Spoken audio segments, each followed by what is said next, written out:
Exterior knowledge. We're back with the Exterior Knowledge podcast. Today we got a little Poptart. Yo, we live? Yeah, we live. Yep.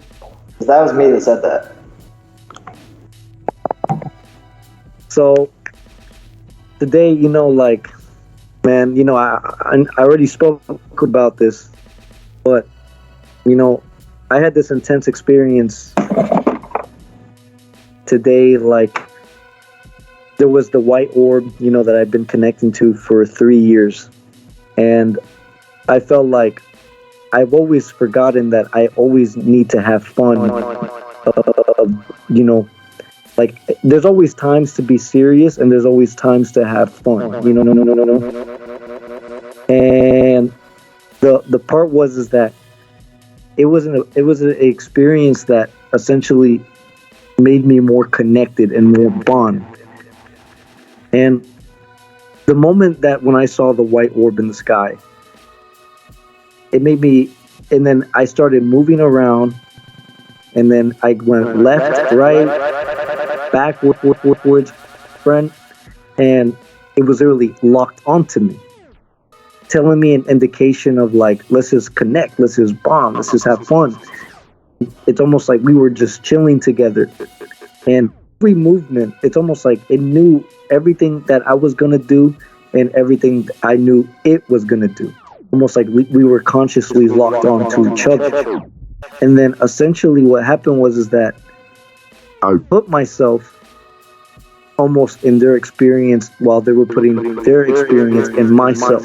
Like, and essentially what happened is that, you see, I wanted to test and prove the theory that they were actually following me, and I was just making things up in my mind as I was seeing them move around with me. It's almost like I was playing with them. And what happened is that when I went, so I was in my backyard, I saw them. That's exactly where I saw them, and I was connecting to them. And what I did was I jumped my fence, and then I went to the front yard of where my street is, and just to prove the theory that they were actually following me and it wasn't just in my mind. And when I went out there in the streets, I saw them right above me. And then I walked back to the gate of my own backyard, and I realized that they were just following me this whole time, and we were being locked to each other. And I was giving so many expressions, so many feelings, to the point where like it was highly intense. I've never had a bond or connection like that until today at 8 o'clock. And this all happened today at this moment. And I feel like we always forget to have fun. Just the seriousness of what people do of our lives. Like we always forget everything with just be ourselves. How do you feel? How do you feel about?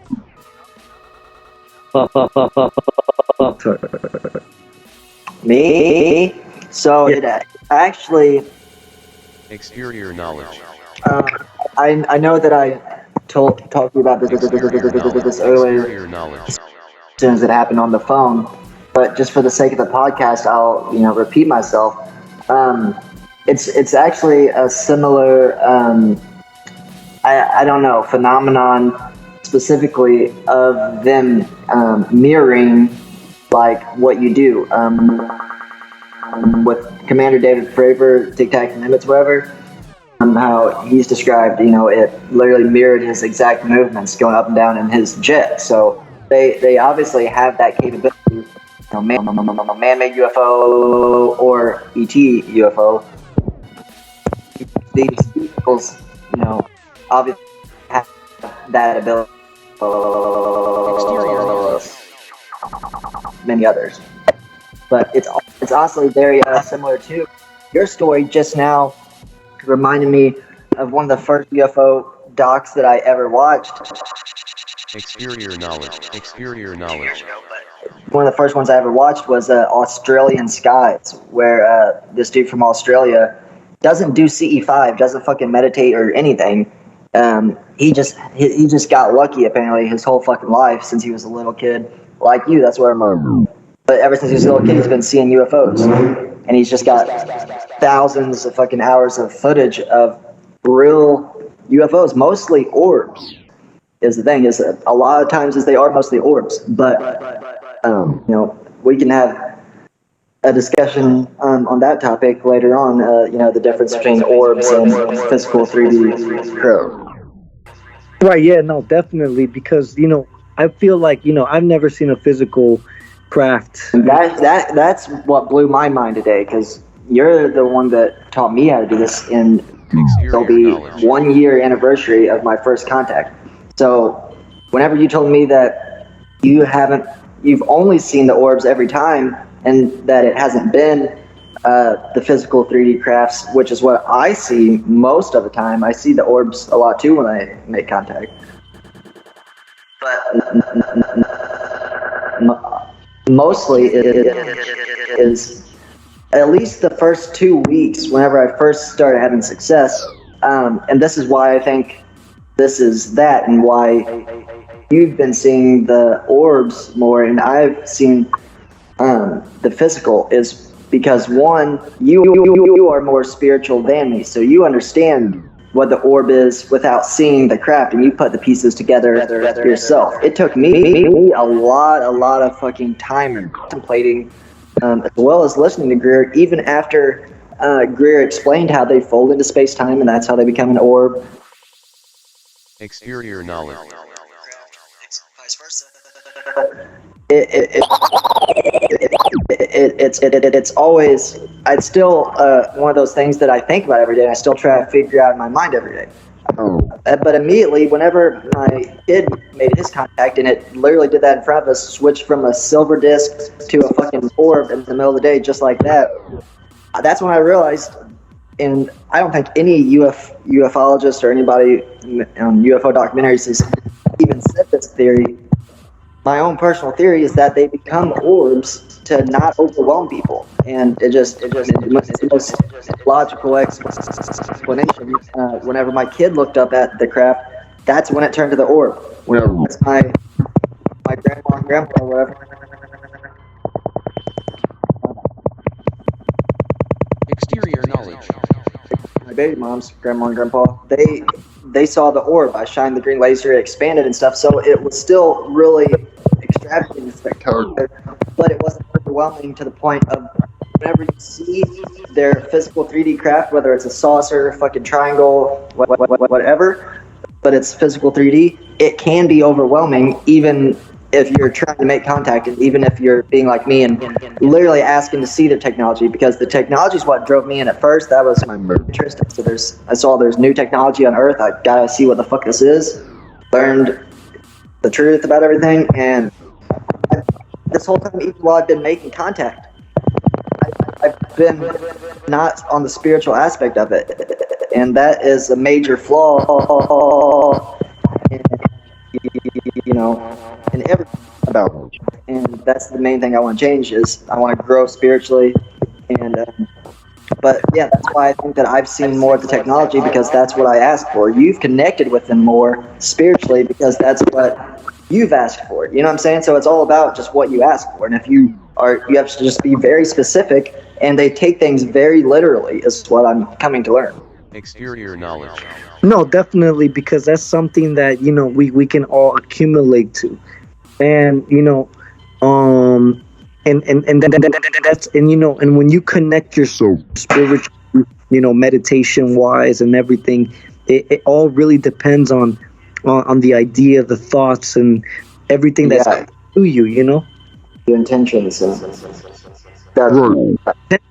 word love, bro. You brought up love, and that's the best, most simple answer that you can use. So whenever I'm telling people how to do CE5 and how to make contact, and that's literally in your fucking username too. Love is perspective. Literally, yeah. But that's the most simple it is. It's like good or bad, God and devil, love and hate. You know what I'm saying? It's all intertwined with different meanings, or different images or whatever, but it's still the same thing: good and bad, love and evil. Exterior knowledge. Hey, hold really on. simple. Hey, Sky, are you there?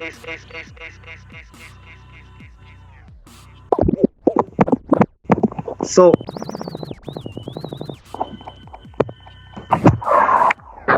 Yeah. so feel about that. So yeah. In their food. We do. You're cutting out, buddy. I can hear you. Exterior knowledge. I think your fingers on the mic. Yeah, it's cutting out. Exterior knowledge. Oh wait, can you hear me now? Exterior knowledge. Yep. Okay. Essentially, what I was saying is that how do you feel about like the entwining, the love frequency and everything that's around us? You know. Well, essentially everything is love, obviously, because like when you have like molecules and atoms and everything connecting, like that connection itself is love. And then you look at life and everything, like plants, like one plant cannot be a plant without its other components. So like in a way, everything, I see it in that perspective where it is love. But then where we actually start to feel the love, like us, we're more of mind, body, and spirit, right? Like we have the mind, we create our own perceptions of life, and like we create stories, and we also like give meanings to things. We have our body based on what we feel, how we feel. We can create our own sensations inside of us with our own like frequency and like connections to other beings, right? Because we're also like more advanced. So when it comes to love, you can actually share that frequency and show that frequency to someone else. And like that way we also like expand in our meaning of love, because love not only means that word, it just means many more things. It's life itself. Like I don't think life would exist without it at all. Exterior knowledge.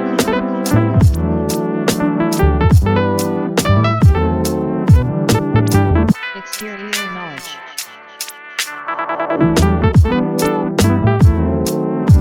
Exterior knowledge. Exterior knowledge. See, you have been the voice inside my head. Exterior knowledge. Telling me the worst is through and not to get upset. Exterior knowledge. Every time I close my eyes, I'm fixed on what's ahead. Exterior knowledge. I spend. Exterior knowledge. And also like when it comes to like the higher frequencies and higher dimensions, obviously like I feel like they go further into like the like a fluidity, like things are more fluid in their dimensions, and they actually like go with it, like with whatever they're going through. Like it's more like water. That's how like the energy and the frequencies go more over there, where it's like more fluid, and they don't deal with as much conflict we do. So I think it's a lot easier for them to like access just that fluid state and like control it and like deal with it. Where areas we actually over here, we're just in a way struggling. You know, we have so many things like to deal with, and sometimes we like get off track. But obviously, everything is and should be like working towards that. Exterior knowledge. Exterior knowledge. Be the days I spend. Exterior knowledge.